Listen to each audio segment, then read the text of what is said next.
Como vocês já sabem, as segundas-feiras aqui no Cidade Alerta Paraíba já são sinônimo de muita informação para você que vai precisar acertar as contas com o Leão. Nós já explicamos o passo a passo de todo o programa oferecido pela Receita Federal para que você possa fazer a sua declaração. Também já falamos sobre as isenções e hoje nós continuamos nossa série de entrevistas com o advogado especialista em direito tributário, Dr. Hector Ruslan, e hoje focando agora na questão dos descontos. Que itens geram os tão desejados descontos que podem até acabar em restituição? É o que vamos saber a partir de agora. E você, claro, vai poder participar fazendo sua pergunta pelo telefone. Está aí na sua tela, 3216-5115. Fica à vontade, esse espaço aqui é todo de vocês. Boa noite, seja bem-vindo mais uma vez, doutor Hector. Sempre satisfação recebê-lo aqui para a gente tirar as dúvidas, né, das pessoas que estão ainda, claro, né, com dúvidas o que pode ou não pode ser declarado e com certeza ainda mais do que pode ser descontado e lá na frente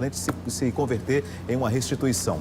Em relação aos gastos com saúde, todo gasto pode ser revertido em restituição, uma consulta, um exame laboratorial, uma internação hospitalar?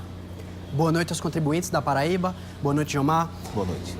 30% dos contribuintes da Paraíba que devem fazer suas declarações de imposto de renda já enviaram. E para saber se você precisa enviar, o que é que você precisa fazer para ter sua restituição, nós já estamos aqui hoje para falar das deduções. A pergunta de Gilmar foi excelente no sentido dos gastos com saúde, gastos com equipamento médico, hospitalar, com remédios. E aí a resposta, Gilmar, vai depender daquilo que se consome no sentido de saúde. Remédios, por exemplo, comprados em farmácia não são dedutíveis, olha só.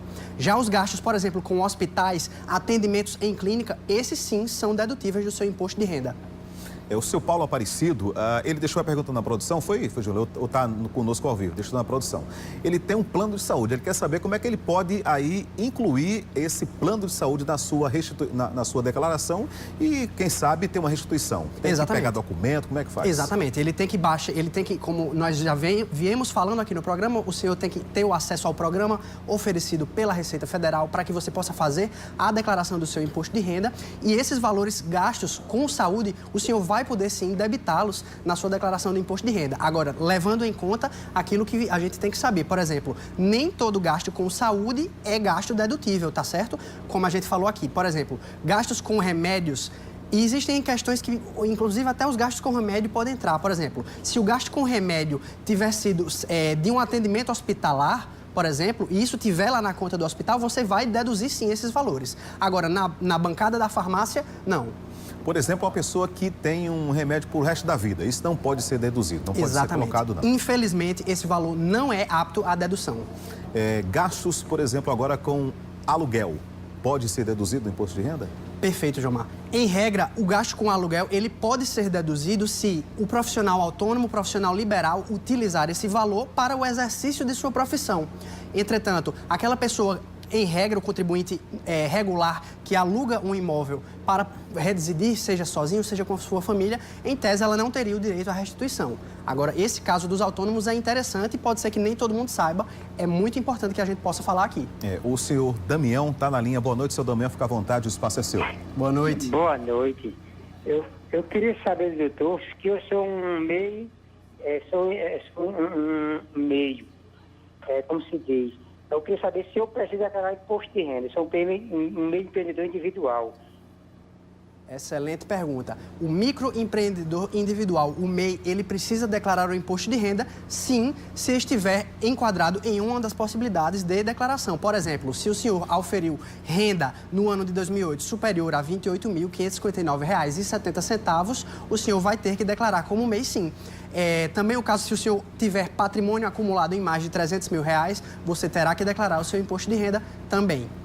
A dona Fabrício dos Expedicionários pergunta o seguinte: um carro financiado, ou seja, o carro ainda é do banco, se ela precisa declarar esse carro que está apenas no nome dela ali como fiel depositária, né, já que o veículo é do banco. Como é que funciona Exatamente. isso? Existe um campo específico para esse tipo de situação lá no nosso programa do imposto de renda de pessoa física. A senhora vai poder colocar que existe esse carro, inclusive com o valor financiado, a senhora vai poder colocar, inclusive, quanto das parcelas pagas e a pagar existem do financiamento desse carro. Tudo isso você pode colocar sim no programa e, dependendo do valor, a gente pode ser enquadrado sim como uma questão de restituição. Doutor Ruslan, a questão, por exemplo, da educação, por exemplo, uma pós-graduação, né, que está fora daquele ensino regular. Essa pós-graduação, você deve declarar ela lá na frente, ele vai lhe dar uma restituição ou não? Excelente pergunta, Gilmar. O caso da educação, ele é bem singular.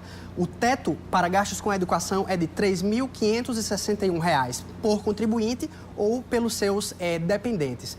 Casos, por exemplo, de pós-graduação, mestrado, doutorado, são sim aceitos como valores aptos à dedução. Muito interessante falar isso aqui. Entretanto, nem todo gasto, assim como no caso da saúde, nem todo gasto com a educação é gasto dedutível. Por exemplo, curso de línguas, de idiomas, caso seu filho ou sua filha faça inglês, espanhol, esses valores, infelizmente, não podem ser deduzidos, tá certo?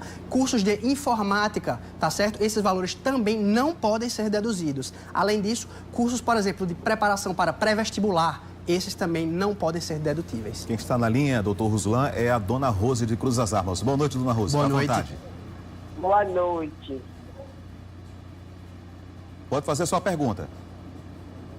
Olha, eu sou aposentada. Eu queria saber o que acontece se eu não declarar meu imposto de renda. Eu sou aposentada há uns 10 anos. Eu não sei se eu ganho 2.600, bruto. É retido na fonte. E eu nunca declarei. Me disseram que eu tenho que declarar. Se eu não declarar, o que é que acontece comigo? Boa pergunta. A senhora, caso esteja enquadrada realmente entre os contribuintes que precisam fazer sua declaração do imposto de renda e não a faça, o que ocorre, infelizmente, é a sanção, a punição através, por exemplo, de multas aplicadas pela Receita Federal do Brasil. Como é que calcula essa restituição, doutor Ruslan? A pessoa tem direito a receber alguma coisa no final? Perfeito. A restituição, ela é calculada também através do programa. Existem dois tipos de declaração, a declaração simplificada e a declaração completa. E aí você pode perguntar, Hector, é mais vantajoso fazer a declaração simplificada ou a completa? E aí eu te digo, depende.